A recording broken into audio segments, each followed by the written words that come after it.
Sylvain Sellon, on est toujours accompagné d'André Lachance de Baseball Canada. André, la technologie est vraiment à la fine pointe présentement. Et dans notre sport, on a des chiffres qui proviennent de tous les côtés. Est-ce que nos entraîneurs pourraient avoir accès à un peu plus de technologie pour aider leurs athlètes? Bien, c'est évident. Écoute, dans cette capsule-là, on peut toucher seulement la surface de ce qui existe. Mais à la base, sans avoir à dépenser beaucoup de sous, juste le fait d'utiliser notre téléphone intelligent avec sa caméra, d'utiliser un iPad avec sa caméra également, puis d'avoir des images de nos frappeurs, de nos lanceurs, de nos joueurs défensifs, qu'on peut ensuite utiliser pour de l'enseignement, pour leur montrer. La génération d'aujourd'hui aime bien voir les choses, aime bien essayer et voir les choses au lieu de se le faire dire.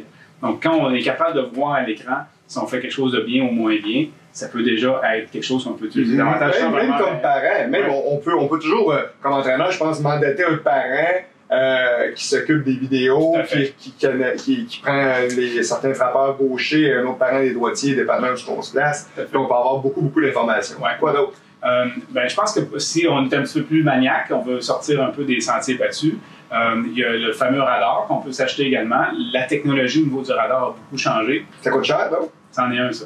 Okay. C'est petit comme ça maintenant qu'on peut mettre dans nos poches. Ça coûte autour d'à peu près 200 $.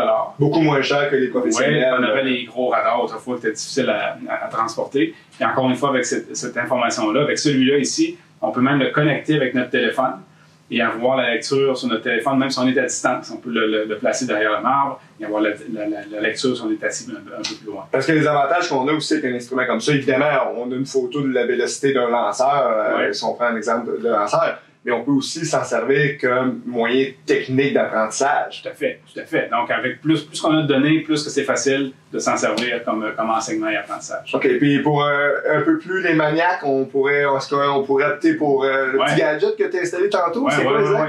En fait, ça, c'est un outil qu'on utilise. Vous allez voir ça durant les matchs professionnels également.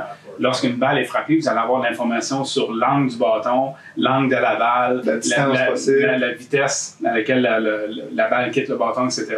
Bien, ça vient d'un instrument comme celui-là qu'on utilise en entraînement. Et puis, évidemment, dans les matchs, on ne l'utilise pas au baseball professionnel, mais en entraînement, on peut justement connecter cet outil-là sur le dessus du bâton qui nous permet d'avoir une lecture instantanée de toutes les informations dont je viens de mentionner. Donc, l'angle du bâton, etc. Encore une fois, qu'on peut utiliser pour peut-être changer l'élan au bâton pour permettre d'aller chercher les meilleurs paramètres possibles. Encore une fois, évidemment, on a des évaluations grâce à ça, on a des données, mais il faut surtout que ça serve dans un processus d'apprentissage. Tout à fait.